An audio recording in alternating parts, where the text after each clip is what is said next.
भारत इस साल एक बार फिर वैश्विक कूटनीति के सबसे बड़े मंचों में से एक का केंद्र बनने जा रहा है। सितंबर में नई दिल्ली में होने वाले ब्रिक्स शिखर सम्मेलन को लेकर तैयारियां तेज हैं और इस बार ये सम्मेलन कई मायनों में बेहद खास माना जा रहा है। 12 से 13 सितंबर को होने वाले इस आयोजन में दुनिया की बड़ी आर्थिक और राजनीतिक ताकतों की नजर भारत पर टिकी हुई है। वहीं सूत्रों के मुताबिक रूस के राष्ट्रपति व्लादिमीर पुतिन और चीन के राष्ट्रपति शी जिनपिंग दोनों के इस सम्मेलन में शामिल होने की संभावना है और अगर ये तय कार्यक्रम के मुताबिक होता है तो ये वैश्विक मंच पर एक बड़ा कूटनीतिक संकेत होगा। वहीं रिपोर्ट्स में दावा किया जा रहा है कि दोनों देशों की ओर से भारत को पहले ही इस भागीदारी की जानकारी दी जा चुकी है और रूस की सरकारी समाचार एजेंसी टास ने भी पुतिन के भारत दौरे की पुष्टि की है। वहीं क्रेमलिन के अंतर्राष्ट्रीय मामलों के सलाहकार यूरिया शाकोव ने स्पष्ट रूप से कहा है कि राष्ट्रपति पुतिन 12 और 13 सितंबर को नई दिल्ली में आयोजित ब्रिक्स शिखर सम्मेलन में हिस्सा लेंगे। सबसे दिलचस्प पहलू यह है कि सम्मेलन के दौरान पुतिन और शी जिनपिंग के बीच एक द्विपक्षीय बैठक भी तय मानी जा रही है, यानी ब्रिक्स मंच बातचीत तक सीमित नहीं रहेगा बल्कि बड़े देशों के बीच अलग अलग रणनीतिक संवाद भी देखने को मिल सकते हैं।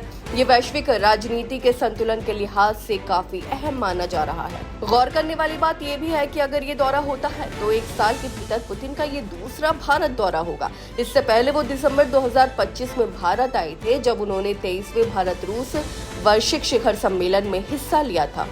इसके अलावा हाल ही में रूस के विदेश मंत्री सर्गेई लावरोव भी भारत दौरे पर आए थे और उन्होंने नई दिल्ली में ब्रिक्स सदस्य देशों की अहम बैठक में भाग लिया था।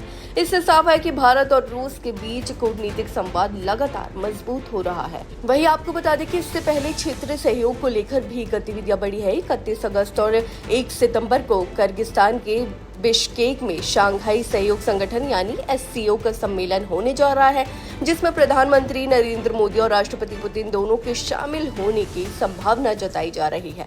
ये क्रम दिखाता है कि आने वाले महीनों में एशिया की राजनीति बेहद सक्रिय रहने वाली है। उधर चीन के राष्ट्रपति शी जिनपिंग का ये संभावित भारत दौरा भी बेहद महत्वपूर्ण माना जा रहा है। करीब 7 साल बाद उनका भारत आना वैश्विक कूटनीति में एक बड़ा बदलाव संकेतित कर सकता है। आपको बता दें कि इससे पहले वो 2019 में भारत आए थे जब उन्होंने चेन्नई के मामल्लापुरम में प्रधानमंत्री नरेंद्र मोदी से मुलाकात की थी। वहीं ब्रिक्स समूह की बात करें तो ये अब केवल 5 देशों का संगठन नहीं रह गया। पहले इसमें ब्राजील, रूस, भारत, चीन और दक्षिण अफ्रीका शामिल थे, लेकिन 2024 में इसका विस्तार हुआ है और मिस्र, इथोपिया, ईरान और UAE जैसे देश इसमें जुड़ गए। वहीं 2025 में इंडोनेशिया भी इसका हिस्सा बन गया और अब ये समूह 11 देशों का एक मजबूत मंच बन चुका है जो वैश्विक अर्थव्यवस्था और राजनीति में महत्वपूर्ण भूमिका निभाता है। वहीं आज के समय में ब्रिक्स दुनिया की लगभग आधी आबादी का प्रतिनिधित्व करता है, यानी करीब 49.5% लोग इन देशों में रहते हैं। वैश्विक GDP का लगभग 40% और अंतर्राष्ट्रीय व्यापार का करीब 26% हिस्सा भी इन्हीं देशों के पास है। ऐसे में जब दुनिया के बड़े नेता एक ही मंच पर नई दिल्ली में इकट्ठा होंगे तो ये सम्मेलन सिर्फ एक बैठक नहीं बल्कि वैश्विक शक्ति संतुलन को प्रभावित करने वाला बड़ा आयोजन बन जाएगा।